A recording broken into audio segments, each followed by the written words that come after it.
103 Radio Solo Pos Wian Information. Selamat siang Sobat Solo Pos. Ada saya Senja Kurnia yang lanjut untuk menemani Sobat Solo Pos di siang hari ya. Tapi ini sekarang baru jam 1 siang, rasanya sudah mau jam setengah 6 karena sudah mulai mendung. Beberapa hari terakhir ini kita dapati cuaca di Solo dan sekitarnya cukup ekstrim. Jadi tetap hati-hati di jalan Sobat Solo Pos. Yang sedang dalam beraktivitas juga semoga semuanya lancar. Sambil mendengarkan, kali ini ada bincang spesial bersama dengan Bea Cukai Surakarta bersama Pemkab Karanganyar. Kita akan bahas seputar strategi sosialisasi sebagai senjata ampuh melawan rokok ilegal. Sudah hadir dua narasumber Sobat Solo Pos yang akan kita sapa ya. Yang pertama ada Bapak Sony Wibisono. Selamat siang Pak Sony. Selamat siang Mbak Senja, selamat siang juga Sobat Solo Pos yang berbahagia dan sehat semua. Oke, sehat ya Pak Sony ya? Sehat, alhamdulillah. Sehat. Di sini Pak Sony nggak sendirian karena bersama dengan Mbak Reni Lalitya Reni Tarusnawati. Mbak Reni, selamat siang. Iya, selamat siang Mbak Senja dan juga Sobat Solo Pos semua. Ya, semoga sehat semua ya. Sehat semua. Ini kayak ini ya, lagi banyak yang agak-agak gak enak badan gitu karena cuaca ya Mbak Reni. Iya betul, termasuk saya sendiri ya Mbak ya. Semoga lekas sembuh Mbak, semoga siarannya happy jadi bikin sembuh ya. Oh iya, siap. Oke, nah dua narasumbernya adalah Humas Bea Cukai Surakarta, Sobat Solo Pos. Nah ini masih seputar sosialisasi ya, menjadi senjata ampuh melawan rokok ilegal. Itu yang masih menjadi concern juga dari teman-teman Bea Cukai begitu. Nah ini kan sebenarnya sudah sering dan masih terus dilakukan begitu ya untuk sosialisasi sendiri ini. Ini ada alasan tersendiri nggak sih Mbak Reni atau Pak Sony ini? Alasan apa nih Mbak? Alasan... Dari terus menerus dilakukan sosialisasi Jadi, ya. Sosialisasi adalah suatu program kerja dari kami, dari Direktorat Jenderal Bea Cukai sebagai upaya untuk terus mengkampanyekan, terus memberikan informasi terkait dengan ketentuan dan peraturan di kepabeanan dan juga cukai. Nah, khusus untuk rokok ilegal ini kami tidak berhenti ya, tidak lelah juga untuk terus melakukan sosialisasi dengan berbagai macam bentuk dan inovasi. Dan juga bekerjasama dengan beberapa unit dan juga instansi lain untuk melakukan sosialisasi. Jadi itu semangat kami ya, sekedar untuk terus menyadarkan atau memberikan informasi yang benar tentang ketentuan bea cukai itu sendiri. Gitu, baik, Mbak. memberikan edukasi juga begitu ya Mbak Reni ya. Karena memang ini masih banyak yang perlu diberikan edukasi gitu ya. Oke, nah ini kalau seputar efektivitas, karena memang ini jadi satu cara gitu ya, satu senjata untuk melawan rokok ilegal. Seperti apa sih efektivitas sosialisasi dalam mengubah perilaku masyarakat yang terkait dengan konsumsi rokok ilegal sendiri nih Mbak Reni? Ya, jadi sebetulnya efektivitas dari sosialisasi memang bisa diukur dari terlihatnya perubahan pola atau konsumsinya ya Mbak, konsumsi dari masyarakat sendiri. Nah, kita yang selama ini mungkin masyarakat masih menggunakan rokok ilegal, masih membeli, mungkin menjual juga. Nah, kami harapkan dengan banyaknya sosialisasi dari Bea Cukai itu bisa mengubah pola pikir dari masyarakat, pola konsumsi dari masyarakat dalam mengkonsumsi rokok. Ya, tentunya kami sangat berharap ya dengan banyaknya sosialisasi itu masyarakat bisa mengurangi itu, bahkan sama sekali kalau bisa sama sekali tidak menggunakan, tidak memperjualbelikan rokok ilegal. Tentunya seperti itu Mbak. Baik. Nah ini jelas ada tantangan tersendiri, kendala-kendalanya juga jelas teman-teman dari Bea Cukai hadapi. Sejauh ini seperti apa sih Mbak Rini dan juga Pak Sony nih? Ya, sejauh ini untuk tantangan ya Mbak, kalau kita melihat wilayah Solo Raya yang sangat luas ini ya Mbak ya, ada 6 kabupaten dan 1 kota, itu memang sangat luas dan cukup luas jika dibandingkan dengan wilayah lain ya, khususnya di Jawa Tengah ini cukup luas ya Mbak ya. Memang kami di Bea Cukai Surakarta salah satu kendalanya itu luas, sangat luas. Solo Raya ini sangat luas. Kemudian juga dari jumlah SDM kami juga mungkin tidak terlalu banyak ya, karena kami hanya sekitar 150 orang di kantor kami, sedangkan kami harus mengawasi 6 kabupaten dan 1 kota yang sangat luas itu tadi. Bayangkan Mbak, mungkin kalau tahun-tahun sebelumnya itu kami sering sekali mengadakan kegiatan-kegiatan ke event-event olahraga ataupun ke event-event kesenian gitu ya, dan itu wilayahnya sampai ke terpencil gitu ya, Wonogiri Ucul atau Boyolali Ucul, hampir beda kabupaten lagi. Beda Nah, itu kendalanya kami rata-rata seperti itu, Mbak. Satu, kondisi kita yang ada di Solo Raya ini begitu luas, masyarakatnya juga beragam ya. Ada yang kalau masih di kota sekitaran Solo sini mungkin masih oke lah ya, well dengan kami dengan sosialisasi dari apa namanya, mau menerima istilahnya kami menerima ilmu yang baru, pemahaman yang mungkin belum pernah mereka dapatkan sebelumnya gitu ya. Mungkin seperti di CFD kami berikan contoh, itu antusiasnya lumayan bagus gitu ya. Tapi baik jika dibandingkan dengan kita ke daerah, mungkin ke Wonogiri yang agak terpencil ke sana seperti itu, mungkin tidak bisa langsung bisa menerima, Mbak, masyarakat itu pemahaman mengenai rokok ilegal ya. Bahkan beberapa kali kami juga ketika kami mensosialisasikan misalnya ada event volley misalnya, itu bahkan di situ ada transaksi juga. Nah, itu sangat miris, Mbak. Jadi memang tidak mudah untuk di depan mata. Bahkan beberapa kali kami juga ibaratnya ditolak gitu ya, Kak. Kami mau memberikan sosialisasi tapi mereka istilahnya tidak welcome lah dengan kami. Itu salah satunya. Kemudian tadi SDM-nya kami juga terbatas, maka dari itu kami juga memerlukan bantuan dari pihak-pihak lain seperti instansi lain, Pemda gitu ya. Kemudian kami juga dalam hal pemberantasan kami juga dibantu oleh Satpol PP. Kemudian nanti dibantu dengan kejaksaan gitu ya. Banyak sekali, Mbak, pihak-pihak yang membantu kami, dan tidak jarang atau tidak sering juga tidak lupa juga kami kalau menyampaikan sosialisasi dimanapun berada, itu kami selalu mencoba meminta kepada siapapun yang menjadi audiens kami untuk tolong setelah ini kami dibantu untuk memberikan sosialisasi kepada kerabatnya atau mungkin saudara, tetangga gitu ya. Pesan-pesan seperti misalnya jangan lagi membeli rokok ilegal, jangan lagi menjual rokok ilegal. Nah, itu disampaikan kalau bisa kepada saudaranya, orang-orang terdekat lah, Mbak. Ini seperti itu sih, Mbak, tadi. Oke, karena ini memang jadi satu proses yang cukup panjang gitu ya. Betul. Seperti apa Pak Sony ini ingin menambahkan? Iya, tantangan mungkin bisa sedikit menambahkan tantangan yang cukup berat ya. Kita dihadapkan dengan budaya merokok kita yang masih sangat kuat. Nah, budaya merokok ini kebetulan juga dibarengi dengan situasi kondisi ekonomi yang sedikit mungkin daya beli kita turun. Nah, sehingga masyarakat yang tidak bisa menghilangkan budaya merokoknya, akhirnya dia mencari solusi, ada rokok murah ini ya, itu dia. Jadi mereka mencoba untuk tetap menjaga budaya itu tetap terjaga dengan merokoknya, tapi membeli rokok yang murah. Nah, inilah yang kemudian diisi oleh rokok-rokok ilegal yang harganya ya kalau boleh dibilang itu harga yang murahnya ya sangat tidak wajar. Nah, kurang lebih seperti itu. Nah, itulah yang mungkin tantangannya. Kita berusaha untuk menyadarkan masyarakat untuk tadi seperti Mbak Reni bilang, untuk tidak mengkonsumsi, tidak membeli rokok ilegal, dan juga tidak menjual rokok ilegal. Seperti itu, Mbak Senja. Oke. Nah, ini kan kalau kita lihat tadi dari sosialisasi Bea Cukai sendiri nggak kurang dan tidak pernah lupa gitu ya.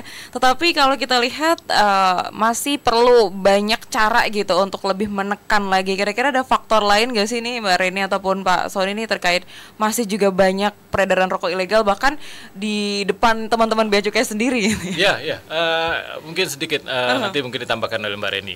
Jadi kalau kita bicara tadi rokok ilegal, pada prinsipnya sih itu muncul karena adanya permintaan dan juga penawaran. Itu hukum ekonomi yang sangat-sangat mendasar, sehingga munculnya supply and demand itu selalu ada di situ, sehingga rokok itu masih sering kita temukan. Nah, sering kita temukan juga ini sebetulnya juga bisa kita lokalisir, Mbak Senja. Artinya tidak di kota-kota, nah ini tapi di pinggir-pinggir, di daerah-daerah yang relatively ya mungkin merasa tidak terlalu diawasi. Tadi kan Mbak Rini bilang kami ini kurang lebih wilayah kerjanya di 6 kabupaten dan satu kota ya. Nah, di Solo Raya ini. Nah, ini kalau secara jumlah tim unit pengawasan kami pun terbatas jumlahnya, tim sosialisasi kami pun juga terbatas. Nah, inilah yang mungkin di daerah-daerah tersebut, bahkan kami ke daerah juga suka ditolak, ada penolakan, tapi pada prinsipnya kita terus tidak menyerah di situ. Nah, kita terus untuk mengupayakan dengan pendekatan-pendekatan. Kalau dulu kita sering melakukan kegiatan ya tadi pentas seni dan juga olahraga ya Mbak Rini ya. Namun kalau sekarang berbeda. ketentuannya kita sedikit merubah lagi ya, mungkin dengan pendekatan ke media sosial ya Mbak Rini ya. Medsos ini yang kita zaman sekarang ya Mbak ya. Betul. Siapa sih yang nggak main medsos ya? Nanti di sinilah, di ruang inilah tim kami nih Mbak Rini nih yang suka mengkoordinir teman-teman membuat apa namanya konten-konten itu ya terus kita gembar-gemborkan supaya masyarakat paling tidak aware tentang rokok ilegal ini. Gitu Mas. Baik, ini sudah ada pertanyaan yang masuk ternyata. Waduh, Selamat siang siap. Pak Adrian, halo. Wah, ini jadi satu tema menarik karena kalau ngomongin seputar rokok ilegal di kampung halaman saya daerah Temanggung ini masih banyak sekali, apalagi di sana penghasil tembakau. Nah, ini mungkin karena mereka itu belum tahu bahwa yang mereka lakukan adalah melanggar aturan. Jadi masih bingung salahnya itu di mana. Kemudian yang menjadi pertanyaan adalah banyak juga yang akhirnya membuat sendiri atau istilahnya kalau dalam bahasa Jawa ini lingwe, linting dewe. Linting dewe. Apakah itu juga termasuk sebagai rokok ilegal? Terima kasih. Ya, Mbak Rini silakan. Ya, jadi tadi menyambung sama pertanyaan sebelumnya juga. Jadi kesadaran hukum masyarakat tuh ya memang kurang, Mbak. Jadi secara ilmu juga kurang. Kemudian secara sadar hukumnya juga masih belum tahu ya, Mbak, intinya apa gitu. Akibatnya apa. Nah, kalau tingwe itu sebetulnya salah satu alternatif bagi masyarakat yang ingin tetap merokok murah tapi bukan ilegal. Ya. Tidak ilegal Mbak, sepanjang tingwe itu diproduksi sendiri untuk sendiri. Jadi tidak diperjualbelikan. Kalau dia sudah ada motif ekonomi dijual, nah itu harus punya izin Mbak, punya izin yang namanya NPP BKC ya. Jadi kalau mau aman tadi ya, mungkin ada alternatif lain, pengen ngerokok tapi kok mahal-mahal ya sudah. Sebetulnya ada lagi rokok alternatif yang lain, yaitu rokok murah, tapi rokok murah yang legal. Jadi sebetulnya rokok murah itu banyak juga yang legal ya. Mungkin yang kretek ya Pak ya, jenis kretek itu masih murah-murah ya, termasuk murah gitu, bahkan masih ada yang di 10.000, di angka-angka 10.000 lah ya. Tapi kalau yang rokok ilegal biasanya di bawah 10.000 bahkan ya, banyak sekali gitu. Terlalu ekstrim gitu loh. Bahkan untuk kelas filter misalnya. Filter kan memang yang paling banyak sering dipalsukan atau dibuat ilegal. Memang ya karena yang tarif yang paling signifikan memang rokok filter ya, yang tarif cukainya naik, kemudian harganya juga naik melambung tinggi, memang yang filter. Nah, untuk yang kretek memang kami dari Bea Cukai itu memang sudah membuat kebijakan untuk yang kretek itu tidak terlalu mahal. Ya, kenaikan cukainya tidak terlalu banyak sehingga juga harga jualnya juga tidak terlalu tinggi. Nah, ini di wilayah kita juga banyak sekali nih, di sekitar kita di wilayah Soloroy ini pabrik-pabrik rokok yang kretek. Ya, yang memang sudah legal. Ya, kretek lebih tepatnya kretek tangan. Lintingnya ibu-ibu itu. Hanya kita melihat pelinting itu ibu-ibu biasanya. Nah, itu juga salah satu alternatif, bisa membeli rokok yang murah tetapi masih legal. Nah, atau juga boleh terakhir itu memang tingwe ya. Tingwe juga ada catatannya juga Mbak. Kalau tingwenya itu menggunakan tembakau irisnya juga harus diperhatikan. Kalau tembakau irisnya misal dibeli di toko tembakau dalam bentuk kemasan eceran dan sudah ada mereknya, nah itu sudah harus dikenakan juga pita cukai Mbak. Sudah ada mereknya, jadi sudah ada sausnya. Ada sausnya. Jadi kalau misalnya tadi Bapak siapa namanya saya lupa? Adrian ya. Pak Adrian gitu mau tingwe boleh, silakan beli di toko tembakau, tapi kemasannya yang curah. Ya, jadi bukan yang kemasan eceran. Kalau dia sudah toko tersebut sudah menjual dalam bentuk kemasan, sudah ada merek, sudah ada saus, itu harusnya bisa dikatakan itu tidak ada pita cukainya, maksud saya. Kalau tidak ada pita cukainya sudah termasuk yang ilegal.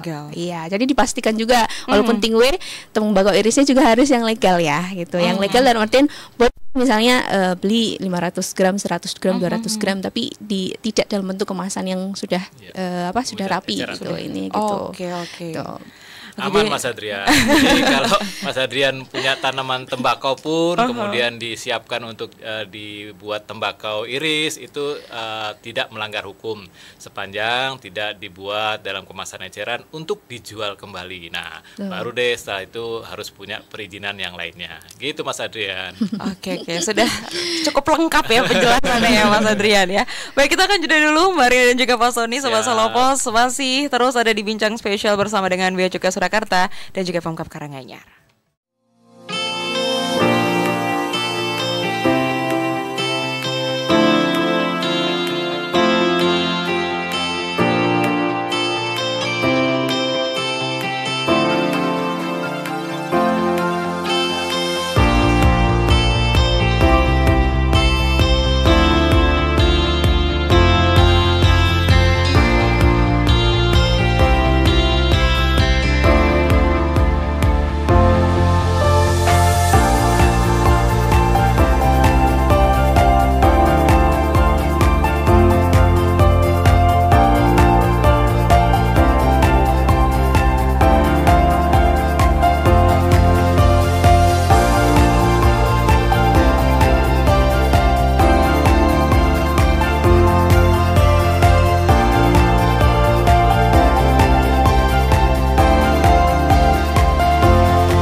103 Radio Solo Pos Wian Information. Sobat Solo Pos masih bersama dengan bincang spesial bersama dengan Bea Cukai Surakarta dan juga Pemda Karanganyar. Sobat Solo Pos, kita masih bahas seputar sosialisasi sebagai senjata ampuh melawan rokok ilegal ya. Ini masih menjadi concern dari teman-teman Bea Cukai tentunya, karena memang perlu banyak sekali cara begitu untuk bagaimana mengedukasi masyarakat terkait dengan kerugian negara yang ditimbulkan ya dengan adanya konsumsi rokok ilegal yang masih banyak kita temui begitu Sobat Solo Pos. Oke, kalau tadi Pak Adriano ini baru masuk ya di 226 ya, saya mau tanya nih sebagai masyarakat yang baru tahu, belum sebenarnya sering dengar gempur rokok ilegal tapi belum tahu apakah memang kalau misalkan masih ada itu ada konsekuensi hukumnya atau seperti apa, karena kalau hanya diedukasi sepertinya banyak yang belum takut. Iya, iya. Silakan Pak Sony. Silakan. Ya, jadi bagi masyarakat yang menjual ataupun berjualbelikan rokok ilegal itu sebetulnya hukum asalnya itu memang undang-undang asalnya itu memang ada dua hukumannya, yaitu sanksi administrasi dan juga pidana. Itu hukum awalnya Mbak. Tetapi dengan adanya perkembangan adanya harmonisasi perpajakan ya, ada apa namanya PMK 7 nomor 7 tahun 2021, kita di Bea Cukai menyampaikan maksudnya ada kebijakan mengenai ultimum remedium. Jadi khusus untuk misalnya pengedar atau penjual rokok, apabila ketahuan nanti dikenakan denda. Dendanya sebanyak 3 kali lipat nilai cukai. Ya, jadi misalnya dalam satu rokok itu ada katakan 10 batang ya, atau 12 batang ya rata-rata. Nah, itu cukainya, nilai cukai katakanlah satu batangnya 1.000. Artinya tinggal dikali 12 jadi 12.000 ya. 12.000. Kemudian nanti dikali 3. Jadi 36.000 untuk satu bungkus saja. Ya, nanti kalau satu slop tinggal dikali, satu kardus tinggal dikali aja berapa. Ya, itu konsekuensinya. Jadi memang konsekuensinya apabila ketahuan memperjualbelikan rokok ilegal adalah sanksi administrasi 3 kali lipat nilai cukai. Tetapi, nah karena tadi hukum asalnya Mbak Senja, hukum asalnya memang adalah ada dua hukum, sanksi administrasi dan juga sanksi pidana. Artinya apabila tidak bisa membayar sanksi administrasi tersebut, nanti akan ditingkatkan Mbak hukumannya menjadi hukuman pidana. Ya, karena banyak kasus di kami di Bea Cukai Surakarta khususnya banyak yang ketangkep, tetapi karena dendanya terlampau besar, ya sampai ratusan bahkan sampai miliaran, dan itu tentu tidak bisa dibayar, akhirnya naik kasus menjadi pidana. Ya, otomatis kalau pidana hukumannya adalah ancamannya pasti penjara. Dan nggak main-main, bisa sampai 10 tahun, 2 tahun sampai 10 tahun penjara. Ya, jadi memang banyak masyarakat mungkin banyak yang belum tahu ya, mungkin tahu aja belum tahu, belum tentu gitu ya, tahu bahwa itu rokok ilegal saja mungkin belum tahu. Nah, bahaya sekali, makanya kami di Bea Cukai Surakarta tidak henti-hentinya untuk memberikan sosialisasi kepada masyarakat ya, dalam bentuk hal apapun ya, tadi seperti tadi di awal juga kita sampaikan, bukan hanya dalam siaran seperti ini, radio, mungkin ada podcast juga, di konten media sosial kami juga banyak menyampaikan hal-hal tersebut gitu ya, apalagi sekarang zamannya content creator ya, banyak influencer. Nah, kami harapkan di situ bisa kerjasama dengan para influencer ya, jangan sampai influencernya sendiri malah konsumsi. Jangan sampai gitu. Nah, itu kami juga berharap seperti itu. Nah, ya intinya seperti itu Mbak. Kami harapkan mudah-mudahan ya dengan sosialisasi seperti ini masyarakat tahu bahwa dendanya itu nggak main-main. Dendanya nggak main-main, ada sanksi administrasi dan juga sanksi pidana. Gitu, Mbak. Jadi bukan kemudian hanya sosialisasi aja gitu ya Sobat Solo Pos ya, karena memang sudah ada begitu ya yang kemudian terjerat ataupun terkena hukum pidananya tadi ya. Baik. Nah, tadi nih kan kita juga sempat bahas bahwa nggak semua bahkan tahu mana yang ilegal gitu ya, Mbak Ren dan juga Pak Sony ya. Ciri-cirinya seperti apa sih Pak Sony?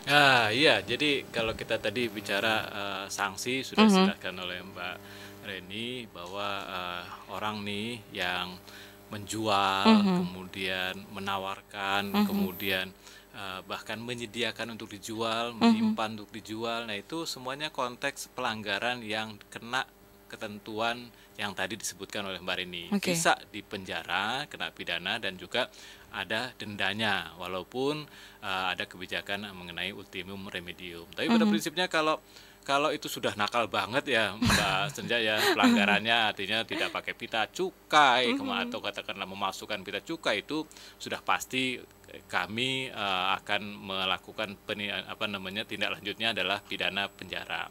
Nah, terkait tadi mengenai apa tadi ya Mbak ya, mengenai Ciri-ciri ciri-ciri bahwa ciri-ciri rokok ilegal itu yang kita permasalahkan di sini, yang pertama, kalau nggak ada pitanya, itu rokok ilegal yang mungkin biasa kita sebut dengan rokok polos ya Mbak Rini ya. Kemudian rokok polos ini gampang teridentifikasi. Sobat Solopos bisa melihat di kemasannya apakah ada pita cukainya, yang mungkin kalau sebagai perokok sering melihat atau membuka kemasan rokok itu pasti terlihat pita cukainya. Kalau yang asli terlihat rapi, bagus. Nah, itu kalau yang polos itu tidak ada, ataupun kalau ada biasanya suka ada tempelan yang seperti pita cukai. Nah, itu dikategorikan polos. Ada lagi Mbak, selain polos, rokok pita cukai palsu. Nah, ini mungkin perlu sedikit effort atau usaha untuk melihat. Kita dalam membuat pita cukai ini oleh konsorsium Mbak, termasuk seperti konsorsium PT Peruri yang biasa mencetak uang, di mana di pita cukai itu ada tanda pengaman. Tanda pengaman ada yang bisa dari mulai kertasnya, cetakannya, ada hologramnya. Nah, itu semua merupakan pengaman dari pita cukai. Jadi salah satu aja yang nggak memenuhi syarat itu, nah itu dikategorikan palsu. Banyak sekali kami menangkap atau menindak pita cukai palsu ini. Nah, berikutnya ada lagi nih kategori ilegal Mbak, salah peruntukan. Nah, pita cukai salah peruntukan ini sebetulnya pita cukai resmi. Cuma dia beli yang untuk yang murah, tadi sampaikan Mbak Rini itu ada SKT, sigaret kretek tangan. Itu tarifnya lebih murah Mbak dibandingkan dengan sigaret kretek mesin yang dibuat oleh mesin. Itu filter. Filter pokoknya yang dibuat oleh mesin dan biasanya ada filternya. Nah, itu dipakailah yang SKT, dipakai yang untuk mesin. Nah, itu kan berarti kan dia mencuri. Harusnya SKM itu dengan tarif cukainya lebih tinggi, tapi dia pakai SKT yang tarifnya lebih rendah. Itu adalah salah peruntukan. Jauh sekali ya Pak ya. Bedanya lumayan itu Pak, bagi SKT di angka 100, sedangkan SKM bisa 1000. Bisa 1000. Jadi cukup jauh bedanya. Nah, itu menarik untuk diambil keuntungannya di situ, Mbak. Nah, berikutnya ada beberapa lagi mungkin ya, tapi saya contohkan lagi salah personalisasi. Jadi pita cukai milik PTA itu dijual kepada PTB yang tidak berhak. Tapi PTB menempelkan pita cukai PTA itu ke produknya dia. Itu salah satu bentuk juga rokok ilegal juga. Kurang lebih seperti itu ya Mbak Rini. Ada satu lagi apa itu ya? Lagi yang bekas. Silakan Mbak Rini. Pita cukai bekas itu juga. Ada juga ya. Ada Mbak. Jadi ini ada orang yang rajin Mbak. Biasanya pedagang pada saat buka rokok itu beli katengan katakanlah. Itu dia buka, dia kletek pelan-pelan pita cukainya, ya mungkin ada yang sobek, ada yang lecak segala macam, dikumpulin, itu dijual biasanya ke pembuat rokok ilegal tadi. Nah, itu ciri-cirinya juga mungkin terlihat tidak rapi, ada bekas sobekan atau terlipat segala macam. Itu tadi 5 bentuk rokok ilegal Mbak, yang mungkin ya mudah-mudahan sekarang Sobat Solopos lebih paham tentang rokok ilegal yang harus dihindari. Karena mungkin dari sisi pembeli Mbak, apa sih sanksinya? Sanksi moral sebetulnya Mbak. Kenapa? Karena dia mencuri uang yang seharusnya dibayar ke negara dalam bentuk cukai pendapatan negara. Nah, itu yang nantinya dari pendapatan negara itu juga harusnya bisa kembali lagi ke daerah masing-masing gitu Mbak. Jadi sekali lagi sanksi yang bisa diterapkan seperti itu dengan juga ciri-ciri rokok ilegalnya yang tadi kita sebutkan tadi. Gitu Mbak. Mungkin Mbak Rini silakan. Iya, jadi Sobat Solopos ya mungkin tadi sudah disebutkan ya apa saja ciri-ciri rokok ilegal. Tapi yang justru miris ini malah yang kita temukan itu malah yang tidak ada pita cukainya sama sekali. Justru yang paling banyak, padahal itu adalah ciri utama. Yang paling mudah dikenali ya, gitu betul, ya, yang paling mudah dikenali dari ciri rokok yang legal. Rokok ilegal sendiri juga memang rokok yang ada pita cukainya, yang pita cukainya asli tentunya. Nah, itu mirisnya yang banyak kami temukan justru yang tidak ada sama sekali. Jadi masyarakat tolong ya jangan lagi lah membeli yang jelas-jelas tidak ada pita cukainya. Kalau yang ada pita cukainya mungkin palsu kan memang masih agak susah ya untuk membedakannya ya, masih harus harus perlu diteliti lebih dalam. Dan kalau perlu juga sebetulnya kami juga tidak masalah kalau misalnya ada di sini sobat Solopos yang mau ke kami untuk konsultasi ini asli atau tidak juga bisa.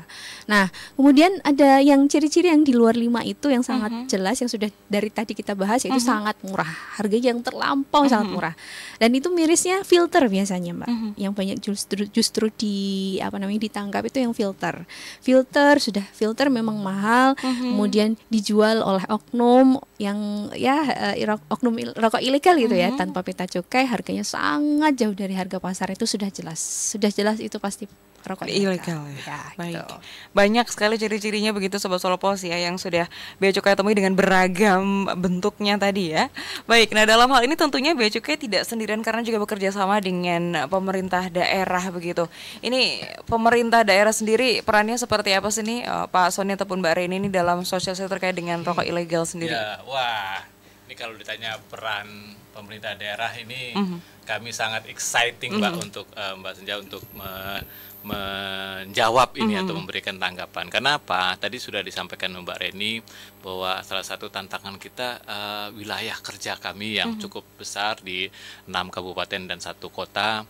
Itu kalau tidak ada peran Pemda dalam melakukan sosialisasi, dalam melakukan operasi bersama, itu kami ya kurang optimal lah kalau boleh dibilang. Dengan adanya support dari pemerintah daerah, kami merasa lebih optimal.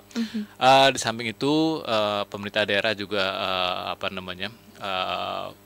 terus melakukan upaya kerjasama karena memang ada kewajiban yang harus dilaksanakan oleh pemerintah daerah dengan penggunaan dana bagi hasil cukai sistem tembakau atau DBHCAT. Nah, DBHCAT ini tadi seperti saya sampaikan, pendapatan dari cukai yang masuk ke negara itu sebagian kembali lagi ke daerah untuk dimanfaatkan di daerah untuk kesejahteraan masyarakat, untuk kesehatan dan juga untuk penegakan hukum. Nah, penegakan hukum salah satunya adalah tadi operasi bersama dan juga sosialisasi. Nah, operasi bersama tadi disebutkan juga, ada yang menyebutkan gempur rokok ilegal.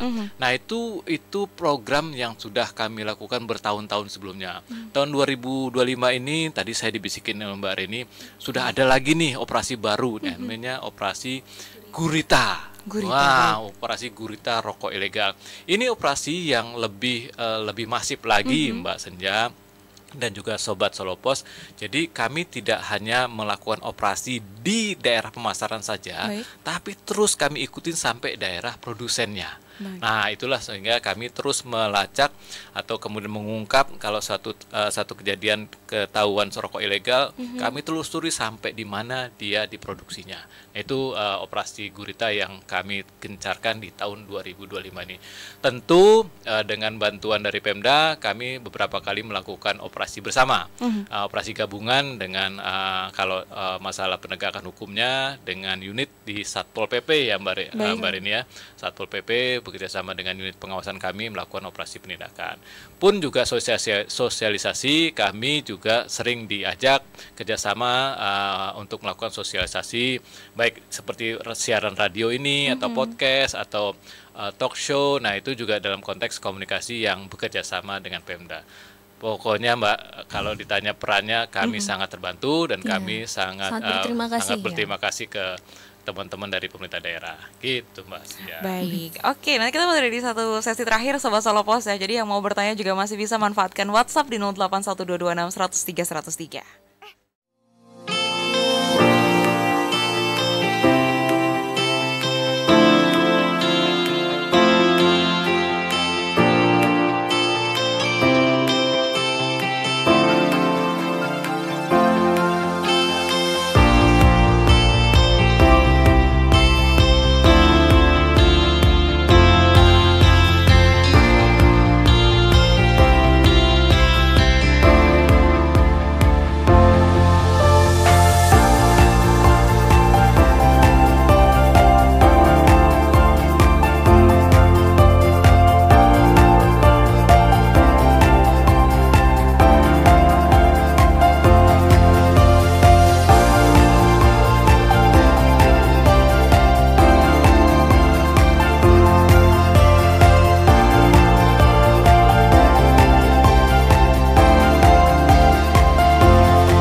Masih di Bincang Spesial Sobat Solopos bersama dengan Bea Cukai Surakarta dan juga Pemda Karanganyar ya, seputar strategi sosialisasi sebagai senjata ampuh melawan rokok ilegal. Tadi sudah banyak sekali hal yang kita bahas nih terkait dengan sosialisasi yang dilakukan, yang masih sangat rutin dan masif dilakukan ya. Kemudian juga ada campaign-campaign, kemudian juga tadi yang paling penting adalah bagaimana kita bisa membedakan rokok ilegal dan legal begitu, karena memang banyak sekali ciri-cirinya, tidak hanya dari segi ada atau tidaknya pita ya, tetapi pita ini juga bisa dipalsukan ataupun tadi pita bekas begitu Sobat Solopos ya, sebanyak itu ya. Oke, oh ini ada satu yang gabung lagi terakhir ternyata. Oke Sobat Solopos, oh saya nggak nyebutkan nama. Kalau ngomongin seputar rokok ini yang kebayang adalah film Gadis Kretek katanya. Oh, iya. Just a jokes, ketika itu apakah jengnya juga ada pita cukainya ya? Itu tahun berapa ya latarnya berarti ya? Ya, itu memang jadi sebetulnya di kantor kami itu juga ada tentang konten sosialisasi mengenai dari terinspirasi dari Gadis Kretek jengnya juga, itu Mbak, ya. Iya. Di IG kami nanti ada di pin di paling atas itu sambutannya luar biasa dari masyarakat. Wah, bagus sekali tuh iklannya gitu. Walaupun udah agak lama ya, tahun-tahun lalu ya itu ya. Kalau tahun lalu tahun itu ya Pak ya mungkin kalau ada atau tidaknya mungkin cikal bakal ya, bisa dibilang cikal bakalnya itu kan dulu di daerah Kudus ya kurang lebih ya Pak Sony ya.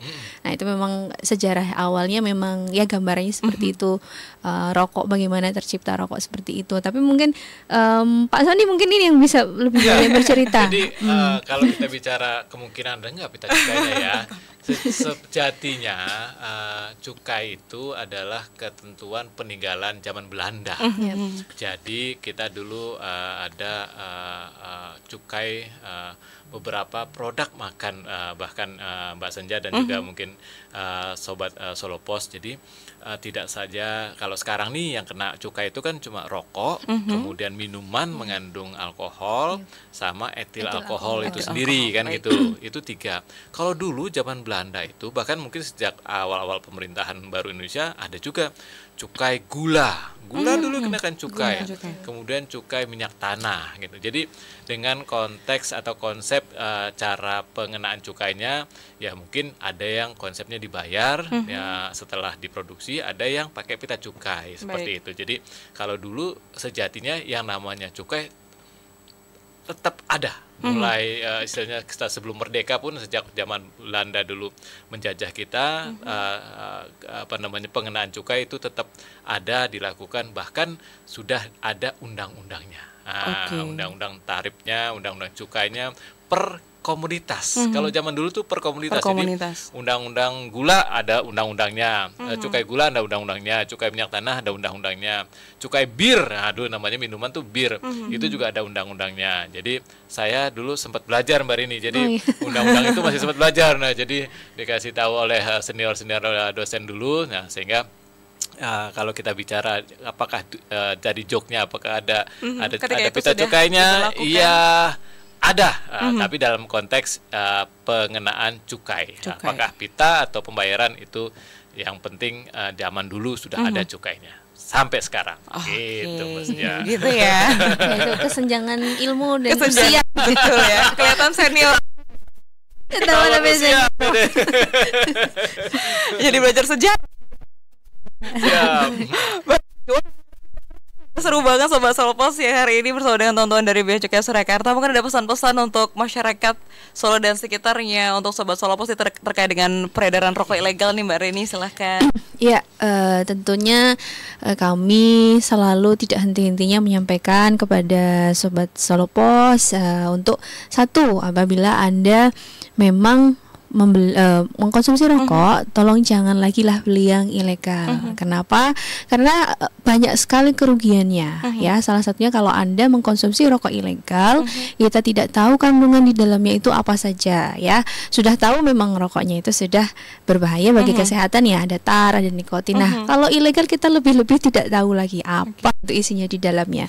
Karena kalau yang legal, karena rokok yang legal itu pasti diproduksi oleh perusahaan yang memang sudah bagus SOP-nya, sudah ada QC-nya, ada quality control-nya di situ, dan bahkan juga ada izin dari BPOM sendiri.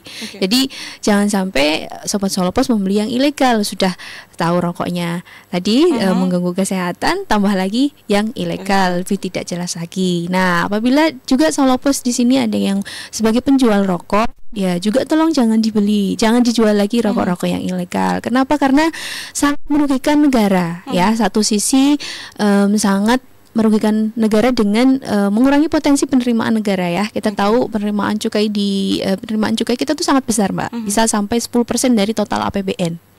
Ya, 10% lah, sangat besar sekali, dan asal tembakau, Mbak. Ya, jadi memang merugikan negara, kemudian merugikan juga, kasihan tetangga-tetangga yang mungkin sesama penjual, tapi dia sudah mengikuti aturan menjual rokok yang legal, nanti malah tidak dilarisi, bangkrut juga, kasihan juga. Kemudian produsennya yang sudah legal juga banyak, Mbak. Di wilayah Solo Raya ini juga banyak sekali yang punya izin bea cukai untuk memproduksi rokok yang legal. Nah, jangan sampai yang dibeli oleh masyarakat, yang dijual oleh masyarakat yang ilegal. Nanti bisa produsen rokok di sekitar kita di Solo Raya ini malah bangkrut ya. Bayangkan kalau nanti ngomongin tentang penglinting ya, penglinting rokok yang kretek tadi banyak dilinting oleh ibu-ibu. Nah, itu kalau perusahaan tersebut juga harus gulung tikar, harus bangkrut. Jadi tenaga kerjanya juga otomatis banyak yang di PHK kan. Iya. Kemudian ya itu hal yang di situ banyak pihak yang dirugikan ya, baik Anda mengkonsumsi ataupun Anda sebagai pengusaha, itu banyak sekali yang dirugikan. Kemudian yang terakhir juga nanti Sobat Solopos juga boleh nih menyampaikan ke kami, melaporkan kepada kami apabila Sobat Solopos di sini mengetahui peredaran rokok ilegal. Ya, jangan khawatir, nanti informasi mengenai informan akan kami jaga, akan kami rahasiakan, tidak akan kami beritahukan kepada orang-orang. Nanti boleh informasi mengenai peredaran rokok ilegal tadi disampaikan ke WhatsApp 0896 980 50.000 ya. Kami ulangi 0896 980 50.000, atau bisa juga melalui media sosial, Mbak Ika, Mbak Senja ya. Nah, bisa juga ke Instagram kami di @beacukasurakarta ya. Atau kalau mau main juga boleh ke kantor kami ya. Tentu dengan informasi yang kalau bisa sedetail mungkin ya. Jangan hanya mungkin di daerah saya banyak sekali rokok ilegal, tapi tidak tahu siapa yang mengedarkan, siapa orangnya, wajahnya seperti apa, atau mungkin nomor handphonenya seperti apa. Nah, itu penting juga buat kami ya, Mbak Senja ya, juga Sobat Solopos kalau memberikan informasi kepada kami juga harus cukup lengkap gitu, Mbak. Intinya itu sih sebetulnya. Ya, mungkin Pak Sony ada mau menambahkan? Silakan Pak Sony. Ya, semua sudah disampaikan oleh Mbak Reni. Jadi sedikit aja menambahkan bahwa bagi Sobat Solopos atau juga masyarakat yang masih menyimpan atau berusaha masih menjual, kami menghimbau untuk stop menjual atau menyimpan rokok ilegal. Mungkin stok yang masih ada, kalau dengan sukarela bisa diserahkan ke kami untuk kami proses tindak lanjutnya, kami cari pembuatnya, akan mendapatkan penanganan lebih khusus. Dan juga kepada yang masyarakat menjual nih, yang membuat, yang berusaha membuat, stop juga dari sekarang, karena sanksi ancaman yang hukum yang memang cukup berat untuk harus ditempuh nanti. Jadi sekali lagi juga mungkin selain itu bahwa upaya atau usaha yang berkaitan dengan rokok ilegal ini adalah tidak berkah ya Mbak Senja. Jadi patut untuk dihindari karena tadi kerugiannya sangat banyak di semua sisi. Gitu mungkin tambahan dari saya. Baik, terima kasih banyak Mbak Reni, Pak Sony. Sama-sama Mbak Senja. Kita ketemu lagi dengan tema-tema yang lain tentunya ya. Baik, selamat siang. Baik, Sobat Solopos, itu tadi obrolan seru dalam bincang spesial bersama dengan Bea Cukai Surakarta dan juga pemerintah daerah Kabupaten Karanganyar, Sobat Solopos. Nanti pada pukul 14 sampai dengan 15 saya Senja Kurnia masih lanjut tentunya ya di Rehat Siang. Jadi silakan untuk gabung request lagu ataupun juga menyimak kami melalui streaming di radio.solopos.com.